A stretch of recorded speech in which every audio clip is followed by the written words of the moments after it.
Okay, so welcome everyone to the Catskills Addiction Coalition's session on mindfulness and to learn about the Samadhi Recovery Center.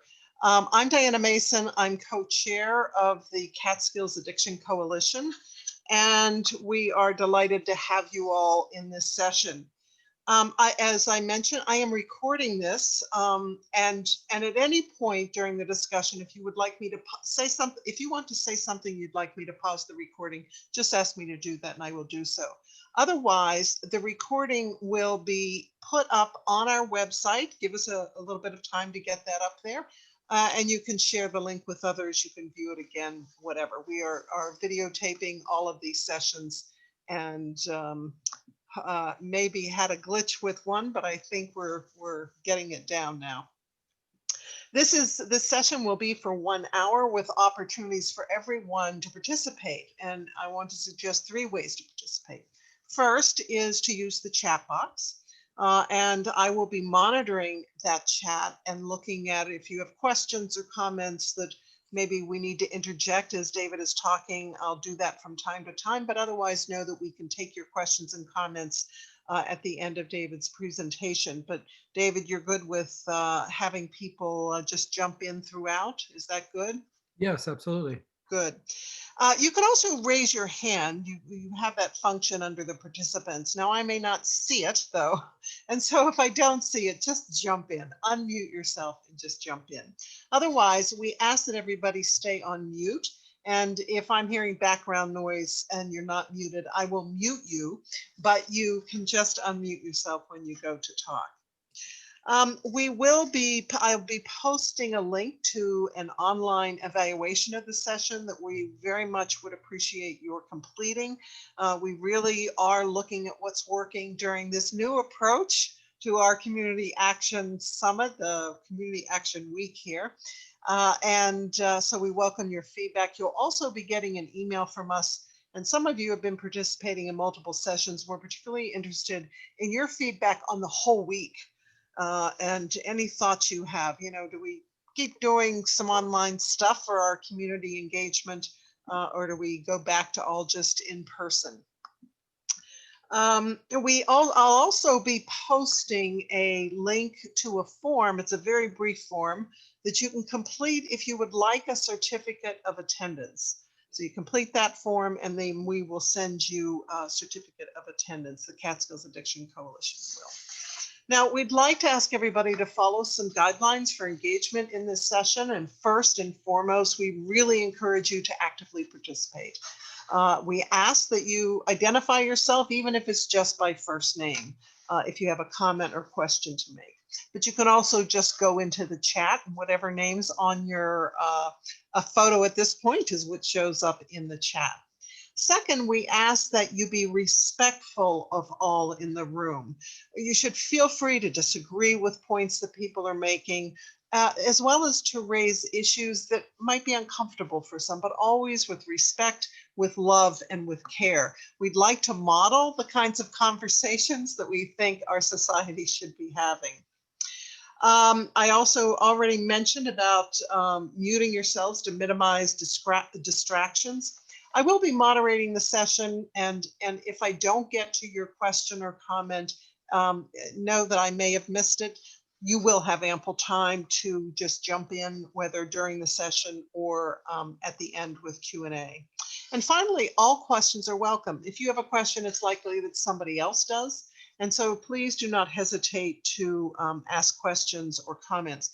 And if at some point, David, I'm going to ask your help in this, we're going on and you're concerned about having enough time to get through everything you want to get over, just say, maybe we could pause here and just take more discussion on this at the end. And we ask that everybody be respectful of providing David with the opportunity to get over what he wants to get over today. We are very excited about this session, and I'm particularly pleased that David McNamara is here and he's going to talk about mindfulness, but also about the Samadhi Recovery Community Outreach Center. Samadhi has been a great partner with the Catskills Addiction Coalition. I'm deeply grateful to Samadhi. They've really helped us out in helping us to fulfill an obligation that we want to fulfill with a federal grant that the REACH group has, REACH Medical has. And you've just been a great resource for us, and we've learned so much from you. So thank you so much for being a great partner, and I'll turn this over to you, David. Thank you, Diana. And thank you for inviting me to be here. So what I'd like to do is I'd like to just start with a short meditation because it kind of ties into everything else that we're going to talk about. So if everyone can just find a posture, it's helpful to sit a little bit upright. You could feel as if you have a string coming from the top of your head and you're being suspended from the ceiling. And just breathe naturally. Notice anything that's coming up for you. Is there any tension in your body, in your face, in your neck, your jaw, your chest, your abdomen? I want you to just breathe in through your nose, and as you exhale, just let that release. And I want you to just try to notice what's present. There might be thoughts present. Usually there are. There might be, tension or pain somewhere in your body. Maybe you feel relaxed.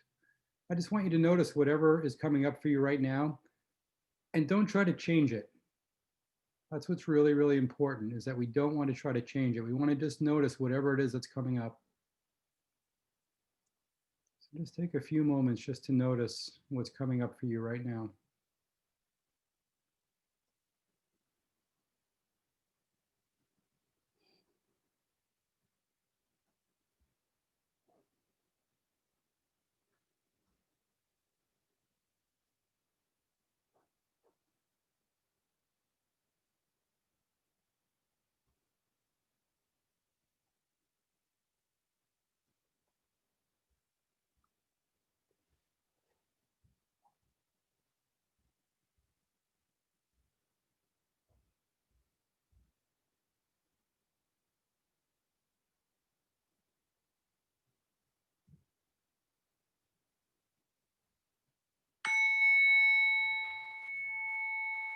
And just come back to your breath.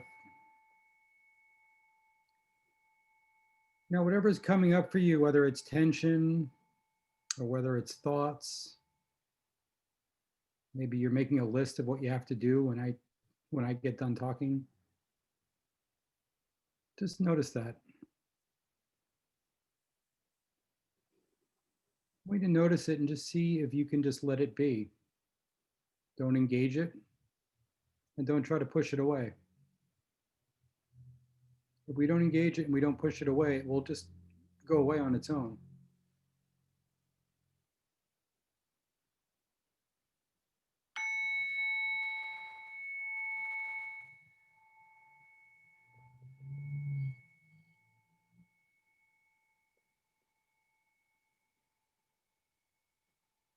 So it's almost like we're watching leaves on top of a stream. Each thought or feeling or sensation that arises, we see it, and then we just let it go. Let it go on down the stream. We don't have to push it. We don't have to stop it. Just notice it and let it go.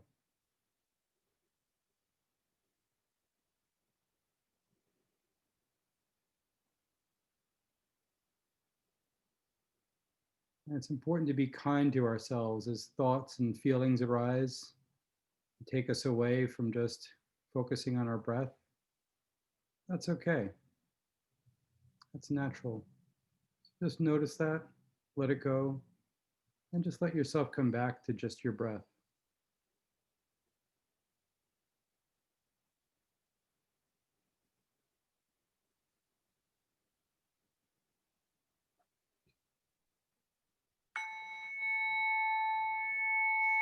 And whenever you're ready, you can slowly open your eyes and come back into the room.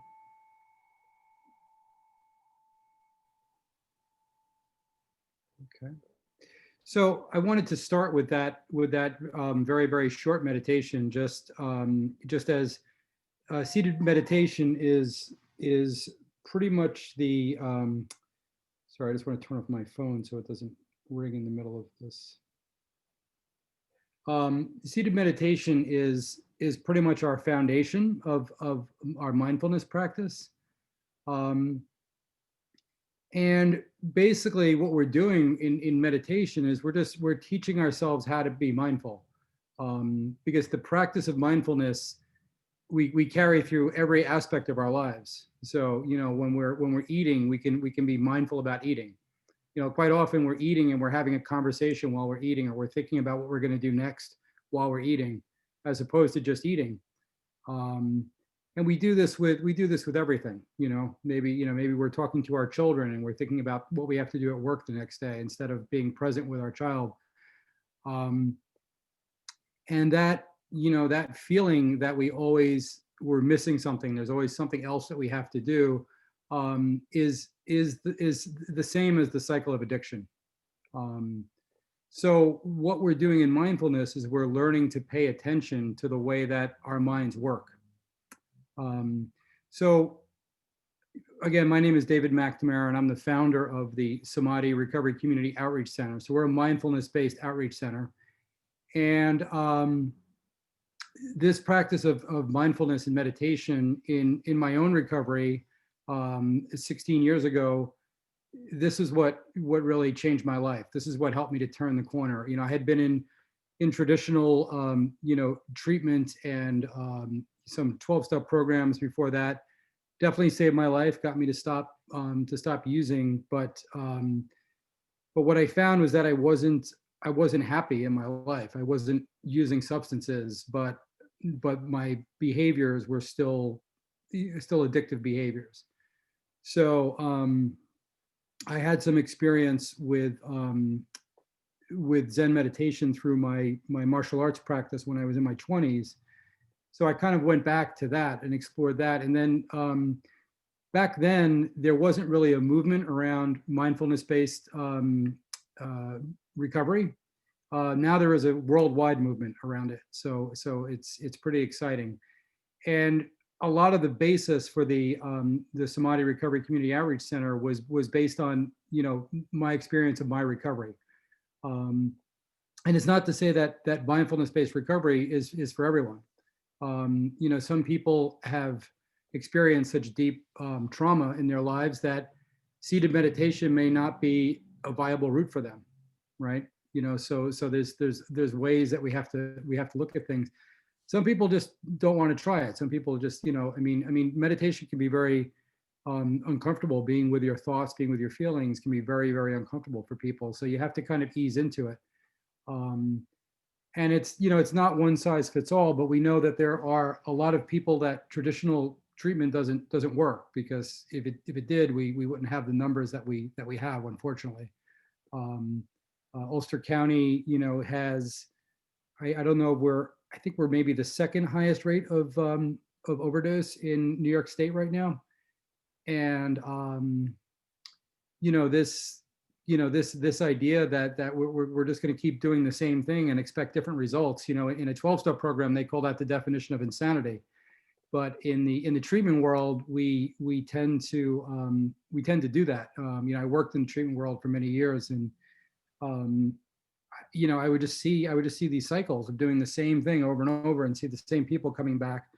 So I started to introduce a lot of these mindfulness techniques in traditional treatment centers, traditional rehab treatment centers, right? And I started to see some really incredible results. Recidivism started to lower. People who had been to that particular treatment center 6, 7, 8, 9, 10 times, all of a sudden, the light went off. There's that moment in every person's life who has suffered with addiction where you get it. I don't know how to explain it. It's kind of like love, is a mystery. It's like that one time you do it and something is different. And for me, what it was that, through mindfulness and being aware of the patterns of behavior that I would fall into, right? Because I would keep doing the same patterns of behavior. I would, do it from a different angle. Maybe it would be, you know, maybe this time it would be drinking instead of, you know, instead of cocaine, or maybe this time it would, you know, I'd pick something else. Um, but the patterns of behavior were still there, but I really couldn't see them. And if somebody tried to point them out to me, I would get quite defensive. Um, so what happens with the practice of mindfulness is that we're able to teach people how to become aware of their triggers. Because every time that someone, you know, returns to use, or, you know, falls into some type of an addictive behavior, there is a trigger. I mean, quite often, you know, you'll hear in 12-step groups, they'll say that, you know, that the relapse happened 3 or 4 days before you actually picked up, right? That's a pretty common phrase in treatment and 12-step modalities. And that's true.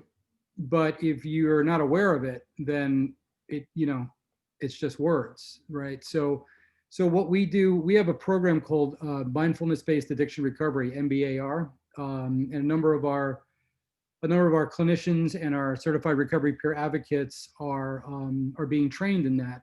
And it's a 26-week course that basically goes through and breaks down the subtle sensations. You know, if, like, for instance, if I'm at work and my boss tells me to do something and I don't really like his tone or the way that he asked me to do it, but I know that I have to do it if I want to keep this job.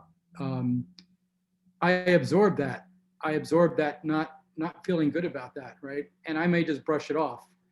And then, you know, something else happens. Somebody bumps into me in the line at the supermarket, you know, and I just absorb that. And so these little triggers are happening, right? These little triggers are you know, are binding up inside of us. And then all of a sudden, you know, like somebody just says something to you and you blow up. And it's not what that person said, but it's everything else that built up to that point. So it's the same thing with our triggers, because for many of us, you know, when the pressure becomes too much, we need to find a way to relieve that pressure. You know, I mean, for me now, fortunately, it's chocolate chip cookies. It used to be things that were much more dangerous, but even with chocolate chip cookies, I need to be really careful. You know, I need to be careful that I'm not eating, you know, if I get to, like, you know, half a box, I'm like, okay, you know, let me look at what's going on here, right? So this process of mindfulness-based addiction recovery, the first step is that we start out with a body scan.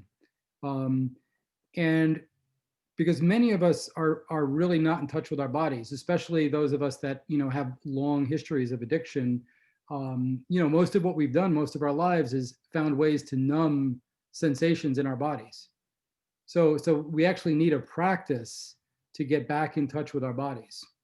That's a big part of what we do at Samadhi, not just through body scan practice, but also through Qigong, through Tai Chi, through yoga. We have a number of body-based practices that are part of our program, because it's very, very important for people to get back in touch with their bodies, to be able to feel their bodies again. If we don't feel our bodies, it's very hard to notice the subtle sensations. Those subtle sensations, which then turn into triggers, which then turn into the reason that we pick up. So, this process of mindfulness-based addiction recovery, you know, like I said, we train all of our staff in that, and then we then in turn train our clients to start to notice these subtle sensations and these triggers before they get to the point of actual, you know, returning to use or relapse, as it's known. So, are there any questions up to now? I feel like I've dumped a lot of information. I think it's good information, but I think it's a good place to pause. People, unmute yourselves if you have questions, or go to the chat box. Maybe you could we could pause and just ask. I know Beth Kavanaugh here has a lot of experience with mindfulness, and others may too. And I wonder if there's any differences of perspectives from what David said. Beth, what do you think? Well, I had a question. I think what drives me is freedom. I want my freedom on every level, from heroin, from fear, from cookies, from whatever it is. And mindfulness is a wonderful way to track yourself into freedom. Mm. But I wondered what is the process of the training, the 26-week training? Is it, I mean, obviously it's experiential, but do people go to Samadhi and spend X amount of time there? Do they apprentice? How does that work? Yeah, so there's a number of different ways. So we are a peer-based recovery community outreach center. So one of the things that we do is we have a certified recovery peer advocate training school. So we've trained it's either 72 or 73 Serpas in Ulster County at this point. We did get a grant from Ulster County, so we were able to give, I think, 38 scholarships. We actually gave more than that because they didn't tell me that the grant got canceled during COVID. So we were just giving out scholarships. And then they were like, oh yeah, no, that grant's not happening anymore. I was like, okay, well, I can't go back and tell those people I didn't have a scholarship. But so basically when someone does their SERPA training, it's the CCAR training that comes from the Connecticut Center for Addiction Recovery. And then it's certified. It's the New York Certification Board, certifies it for SERPAs in New York State. But then if you do the training at Samadhi, mindfulness is a big part of the way that I do the training. It's not part of the CCAR. Oh, it's not a separate program. It's integrated. Oh, it is a separate program. No, it is. I'm just explaining overall that there's a few different ways that you can access it. Okay. So if you're in recovery for let's say at least 6 months, and you are interested in becoming a certified recovery peer advocate, we would train you first as a certified recovery peer advocate, and then we would train you in the mindfulness program.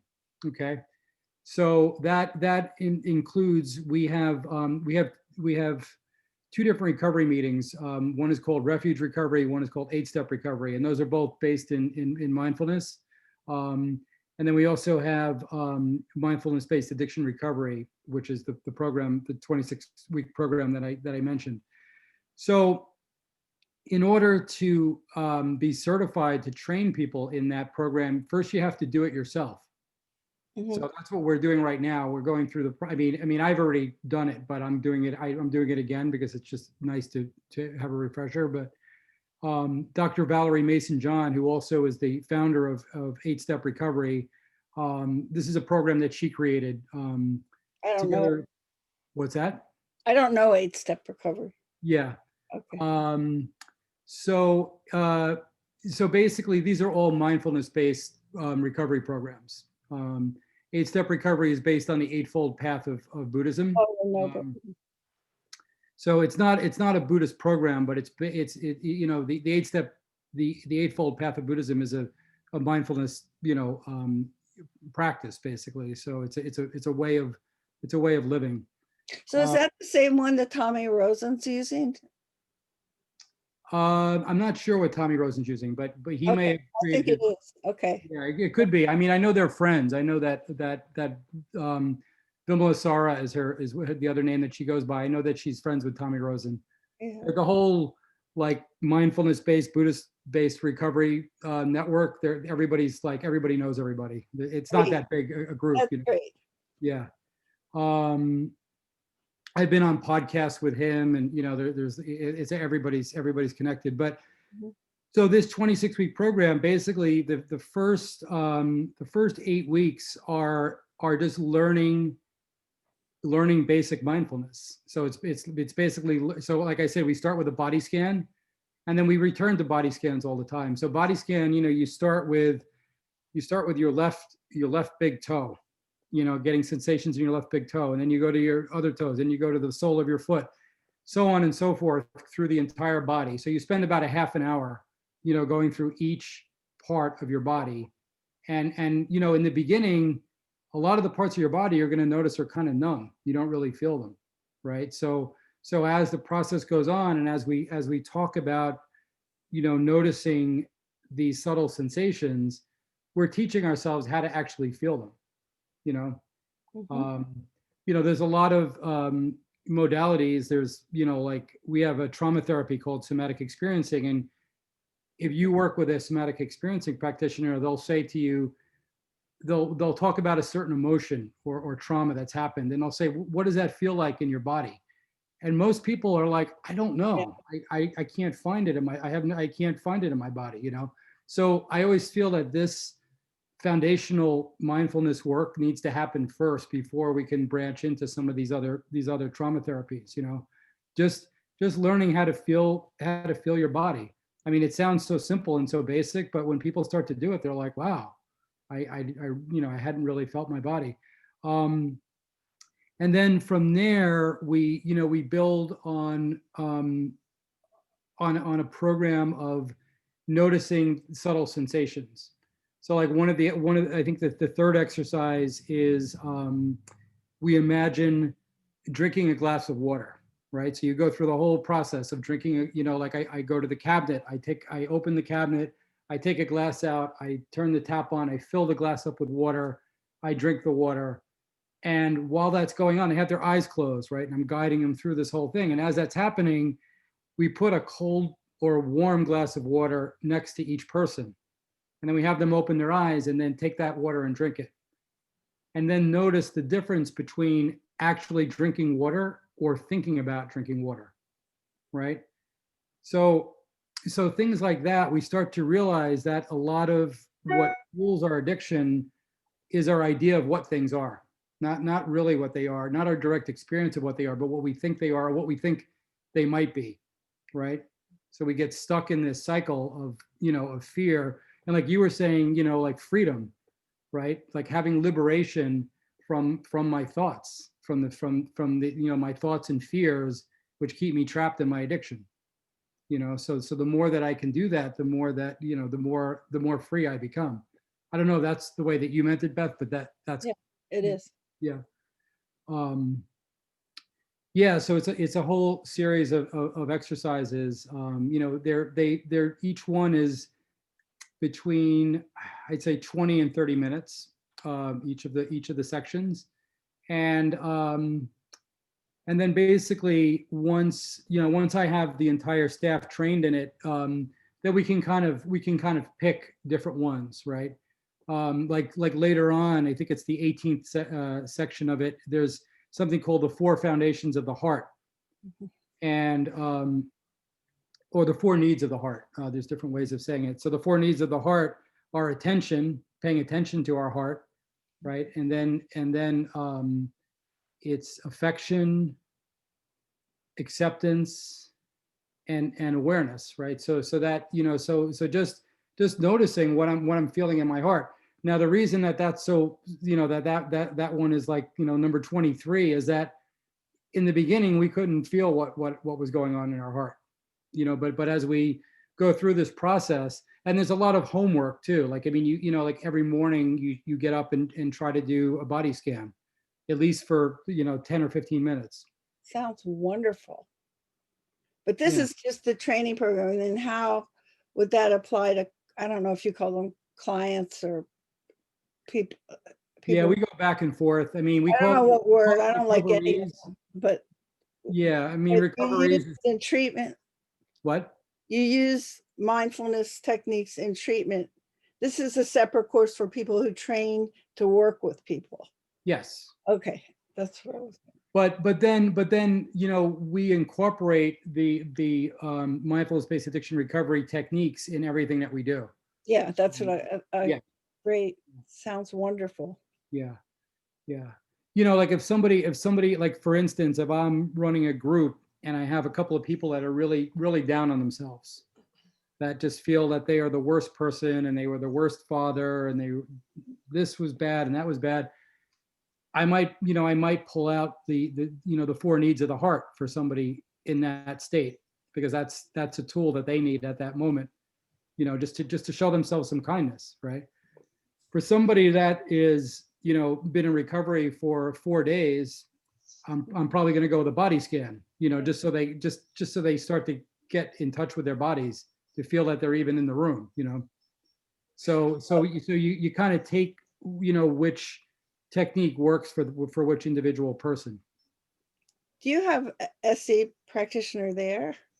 Yeah, well, before I'm so tired of saying before the pandemic. Before the pandemic, we had a guy that was there twice a week for 4 hours a day, Mhm. completely volunteer, and he was like an angel. I mean, he just showed up one day, What and a beautiful melding of mindfulness and SE. It's really admire what you're doing. yeah. Does everyone know what SE is? No. Okay, so SE is somatic experiencing, and it's a very, very effective trauma therapy, extremely effective trauma therapy. That I don't know, Beth. How would you explain SE? I'm trying to.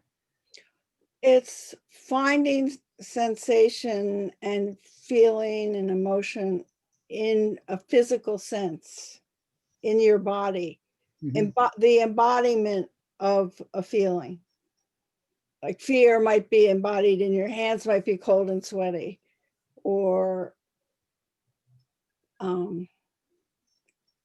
your heart, your chest might hurt or feel tight, and then you go into the sensation and sit with that sensation and let it float apart and share with the practitioner, explore it tenderly, gently, and share with the practitioner the process of what's going on. It's a little hard to describe. It's much easier to Yeah, I demonstrate. always have a really hard time describing it. That's why I wanted to see how you were going to describe it, because I've invariably, because it's such an experiential practice, Yeah. but it's learning how to recognize trauma that we hold in the body, and what that feels like, and where we feel it, And just the body, people are completely cut off from the neck down. Yep, I mean, they exactly. can't, it's very hard for people to identify things in their body. Yep. Of course. So I have a question. This is Val. So is it almost like an exposure therapy if you're Not really, no. okay? It's actually kind of almost the opposite. It's extremely gentle. The thing Okay. about somatic experiencing is that the somatic experiencing practitioner doesn't really even need to know what the trauma is. Okay. Basically they'll ask you questions, and what it is that you're experiencing. If you're not ready to talk about it, because quite often talking about trauma can re-traumatize someone.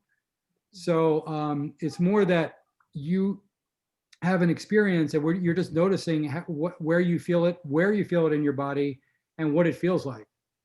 Like I remember having an experience of something that happened to me as a child that was extremely traumatic, and it was in my chest, and actually I started to feel, when I really felt into it, it felt as if I had like lead on the outside of my chest, like it was like armor that that I had built up over the years to protect myself, because it was sexual abuse, so it was like I had built up this, and I had no idea that existed. I mean, it was crazy. I mean, I literally had to like touch myself to make sure that it wasn't actually there. I think that's how real it felt.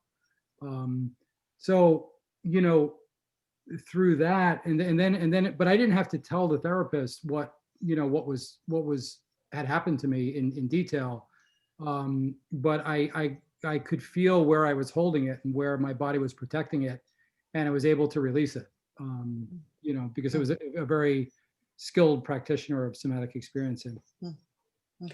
What I want to say is addiction is about avoidance of pain. Mm-hmm. And if you were sexually abused, you're not going to go there. It's too painful. Right. But it will manifest physically in your body. And it's much safer to go to, my thigh feels cold. What does cold feel like? Mm-hmm. Well, it feels like an ice cube. You feel like there's an ice cube in your leg? No, I mean, it sounds wild, but Mm-hmm. it's wonderful stuff. Yeah, no, it is. It is. And, You have and, it. and the thing that I loved, I mean, we had this SE practitioner there for about 8 months.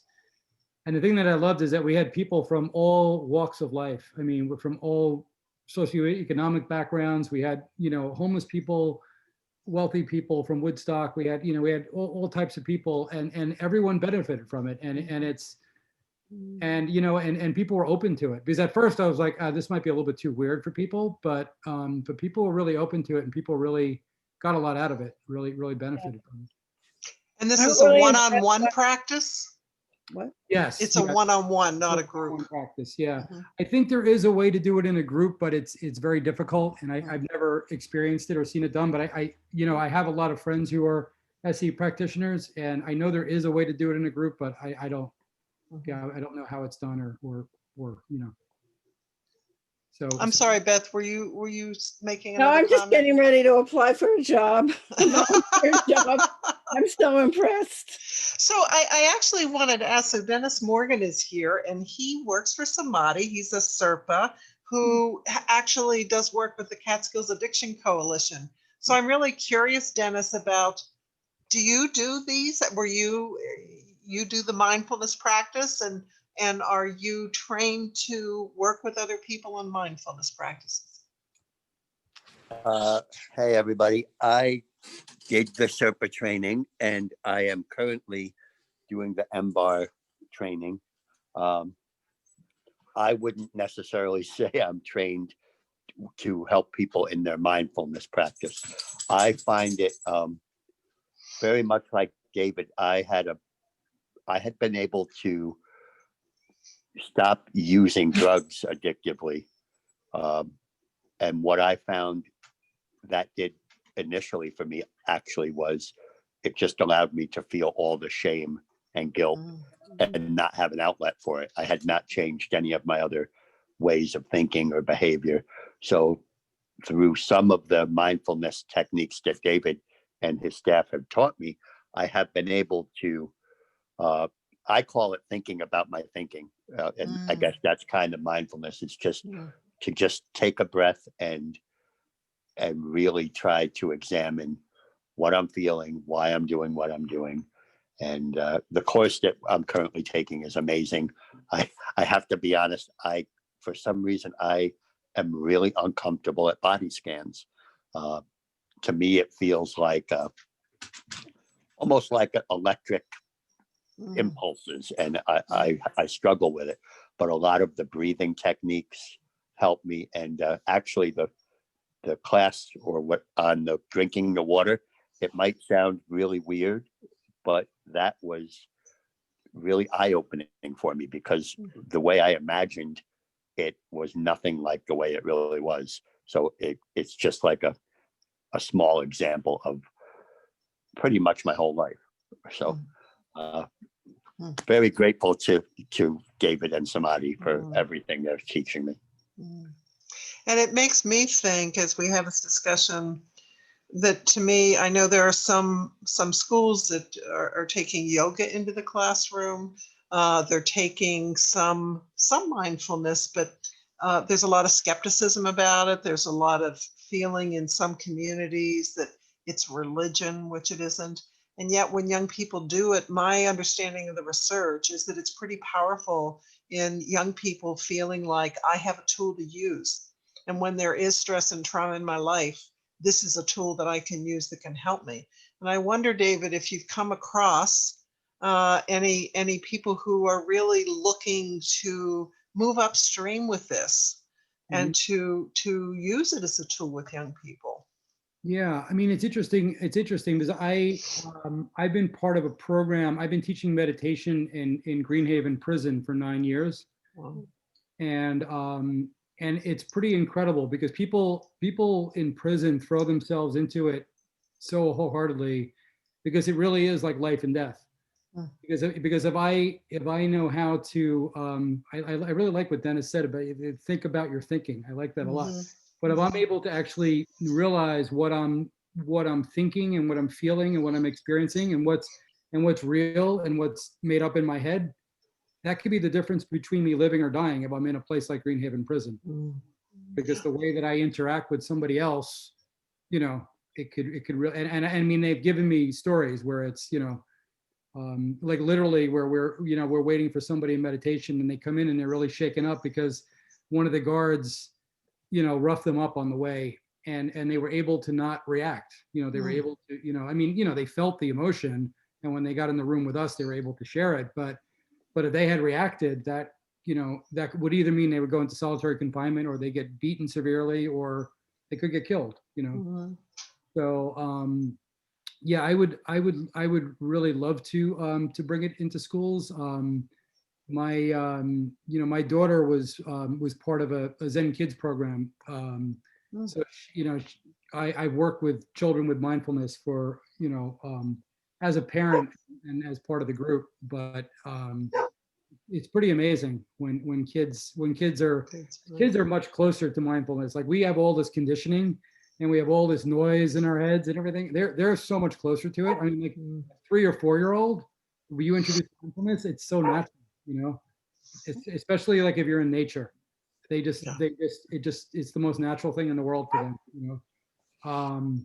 So yeah, I think it's, I think, was that the question? I mean, about bringing it to younger? Well, yeah, and I see we have Arnie Schwartz here, and Arnie worked for a number of years in the schools. He does mindfulness work himself. And Arnie, I'd be interested in your thoughts on whether schools in our region would be open to doing this work. Well, I would hope so. Can you hear me? Yes. Okay, good, because I have my headphones on. When I would, as a counselor, I would work with kids, and I don't think I was directly thinking of mindfulness at the time, but I often would work with kids in that idea of how do they get in touch with themselves and try to calm themselves down, because they have to walk out and face, as the prisoners do, back into the world of kids who are not nice to them. But can they live in a world that they're going to be okay? But I think the schools would be a wonderful place. I know that, as you said, Diana, the schools, people look at yoga and some of this, unfortunately, not as a helpful thing, but as another religious or sect, and it's unfortunate because it's too real, and we know it works so well. I would love to be able to go into the schools, even though I'm not retired, and work with some of these kids. Yeah, and I'll tell you, Diana, I mean, you know, if and Arnie, I mean, if anyone is interested, I mean, there's a lot of research, because I mean, I had to compile a lot of research when I was putting Samadhi together, and there's a lot of research, especially in bringing mindfulness to schools. On the West Coast, there's been some amazing programs. The David Lynch Foundation. There's been a couple of different programs that have really been, you know, they took mindfulness into inner city schools and reduced recidivism and violence by like 30 or 40%. I mean, just, you know, so there's a lot to, there's a lot of evidence, you know. So I mean, if you had a school board that was pushing back against it, you know, I mean, there is actual evidence that you can, you know, get your hands on. And I see Val Eubanks here on the session. She's directing a project for Reach Medical that we are part of, both Samadhi and the Catskills Addiction Coalition, and there is a strong prevention component to that grant, Val. And I don't think we've thought in these terms, but boy, wouldn't that be a nice long-term plan? It's all I've been thinking through this whole conversation, is how can we bring this to our consortium? And Dennis and I were just talking last year, I completed the MBSR, which is the mindfulness-based stress relief, a 12-week in person. And I've done a lot of personal mindfulness work around anxiety. And now I think just hearing, you know, and I worked in the inner city school districts in New York City, and we had a yoga teacher and we had all of this, but it's just, mindfulness is so, it can be applied everywhere. And honestly, it hasn't even been on my radar lately. And I've done this, and I am passionate and I care about it. And just having this conversation is just reminding me that I personally need to go back to mindfulness and start getting back in to the practice, because it was so key to my own personal health. So I'm really happy to be a part of this convo. Yeah. Thank you. And Vail, I wanted to mention too that John Kabat-Zinn, who's the founder of mindfulness-based stress reduction, was also very involved in the forming of mindfulness-based addiction recovery. Oh, cool. I mean, he kind of gave it his stamp of approval, right? So, Great. Well, I'm so interested. yeah. And it's interesting, when Dennis was saying that he didn't really, feel that he could pass on, mindfulness to his recoveries. Before, when Beth was asking, do we call them clients or recoverees? I mean, we generally call them recoverees if they're working with a certified recovery peer advocate. Although, if they're not, sometimes we call them clients, but we try to call everybody recoverees. But if they're not interested in recovery yet, then they're clients. But what I was going to say is that when Dennis he does supervision with me, both for the job that he does with the CAC and the job that he does at Samadhi. So when we're doing supervision, I'm using a lot of mindfulness-based techniques within that supervision as to things that are coming up for him. So he's practicing mindfulness maybe more than he realizes it, I guess is what I'm saying.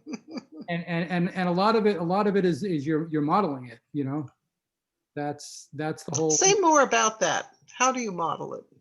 The way that you interact with people in situations. When I was in a rehab with 96 individuals, most of them had come out of incarceration. Some of them came directly from Rikers Island into this rehab. So it was, we had a lot of violence and I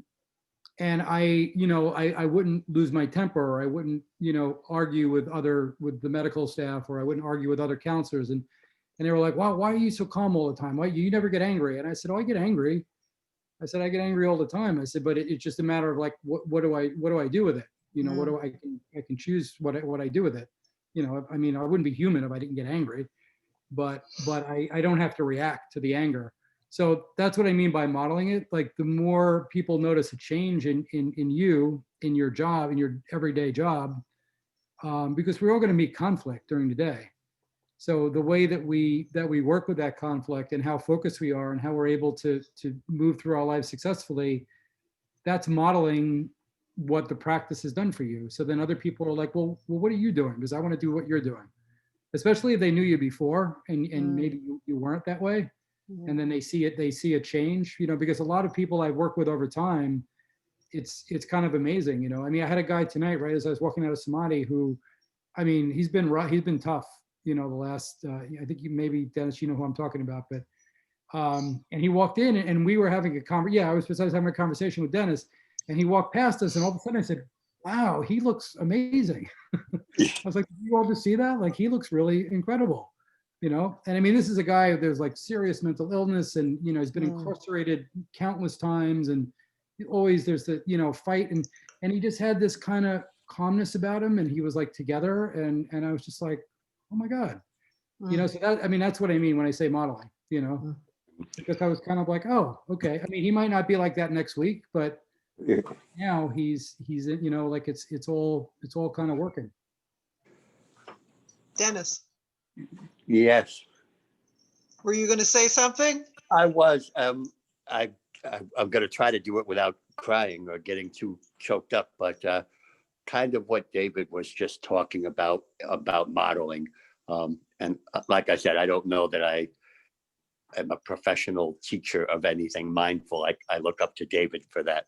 But my life has changed. I'm going to get choked up so dramatically as a result of the things that I've learned at Samadhi to go along with, abstaining from the substances, that I have had several people, like David was just saying, comment to me about, like, what the heck are you doing? Like, you're not the same person. My wife recently told me, and that's obviously the biggest relationship in my life, that I am slowly, like I'm the man she always dreamed that I would be now, which is after 25 years, that's a nice thing to hear. But it has everything to do with me just trying to incorporate that stuff in my life. So I guess in that aspect, and I'm far from, perfect at that. But in that aspect, I guess I am able to for me, it really, I try to keep it simple. If I can be as loving to everybody in my life as I can be, and as conscientious with my thought process, because I was consumed with shame and self-centeredness most of my life. And this mindfulness has allowed me to change that. So I'm just really appreciative. Thank you for sharing that. We have about 7 minutes left, and I wanted to see if anybody else wanted to jump in with any questions. Jane. Is there, I was curious, is there a written component to the mindfulness, or is it kind of more, I don't want to say fleeting, but just, No, there is a written component, Jane. I can Okay. send you some materials. There's actually quite a bit, and there's worksheets and things like that too that you can go through. There's actually even there's also a book called One Breath at a Time, Buddhism and the 12 Steps. And it's kind of an interesting way for someone who's in a 12-step program to incorporate mindfulness into that modality as well. So there's also a workbook that goes with that as well. So yeah, there's a number of exercises. I mean, a lot of it is more experiential, and because you're practicing mindfulness, it's helpful to have an instructor kind of talk you through it. But there's a lot of homework too. You know, in the MBAR, there's written stuff almost every night. You know, so I can send David, you. if people would like to get materials or get other information, how should they do that? I'll put it in the chat for everybody to see. Yeah, so it would be best to write to info at Samadhi, SAMADHINY.org. info@samadhiny.org. Yep. Okay. And then also CC me. That's David at samadhiny.org. Okay. samadhiny.org. Yep. Okay. And David, when I did the MBSR course last fall, there was this wonderful app that she recommended, and I think I've uninstalled it now, but it was like the homework every day. Like and it was tough, like some days, like a 45 minute sitting meditation and stuff like that. And that really helped me. But I guess my question for you is instead of approaching this as like I need to get back to the gym, I need to start my diet, like I need to be mindful, like what's just a small reminder of every day that you recommend to just like have that in the back of your mind? Because honestly, it just slips away from me. Every time you notice that you get angry or upset or frustrated or sad or jealous, just stop yourself and take 3 breaths. So go back to the breath. Just go back to the breath and just notice what you're feeling. You know, notice what you're feeling in that moment. And sometimes it will make a difference. Sometimes you'll be like, you know what, screw it, I'm gonna yell at that person anyway. But what it does is it helps you. I really like the way Dennis said before, it's like thinking about your thinking.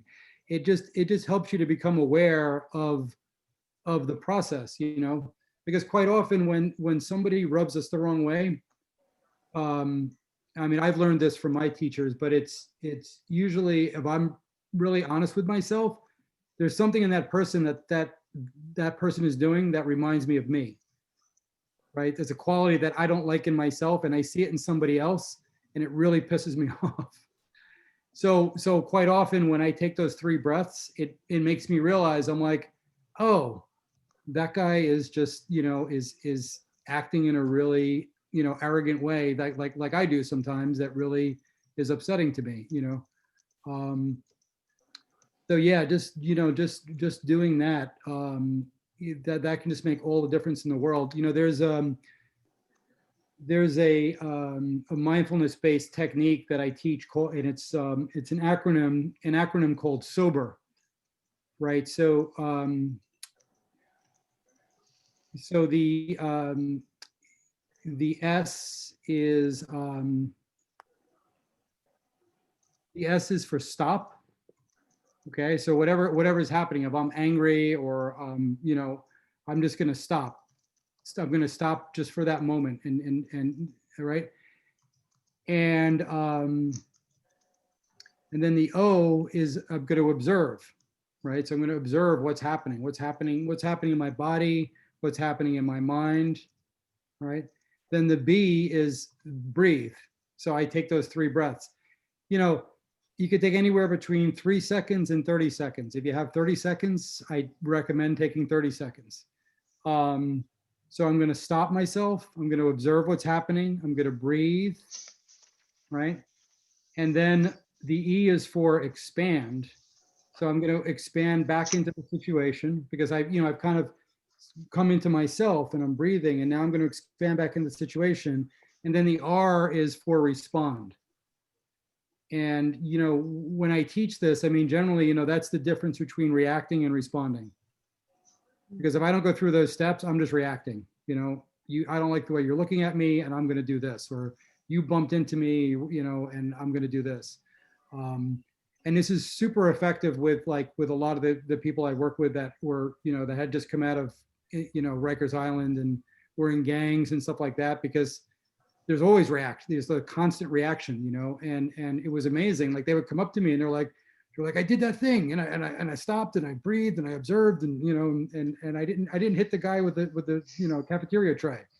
And I was like, well, that's fantastic, you know, that's amazing, and that's, you know, that's, I mean, if you have time to go through that process, but if not, just take 3 breaths and just notice what's going on for you, you know.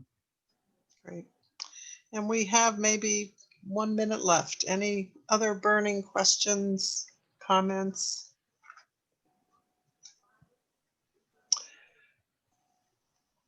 Okay, so this has been an amazing session, David. Lots of information here. It's very encouraging to hear about all of this. I too, it's a reminder to me too, to get back to my own practices. So I appreciate that. So I want to just remind you, I've put and I've had to correct. Make sure you've got the correct email address for info@samadhi.org, and copy David at samadhi.org. That's in the chat. And then I've also put a link to the form to complete, to go to the form to complete to get a certificate of attendance here, and the evaluation form. And we really encourage you to give us the feedback on the sessions. We really value that. You can view this again at catskillsaddictioncoalition.org. That's Catskills with an S, catskillsaddictioncoalition.org. Give us a few days to get it up on our website. I want to thank David McNamara and for doing this session, and more so for all the great work you're doing at Samadhi. A lot of people talk about, wow, Samadhi's amazing, and I had heard about it, and then in our work with you, it is amazing. The work you're doing is amazing, and it's very encouraging. And thank you so much for all that you're teaching us. Thank you for doing this. Thank you, Diana. Thank you all for coming. Appreciate it. Yes, thanks everyone for participating and coming. Thank you, and have a good night. Have a good night.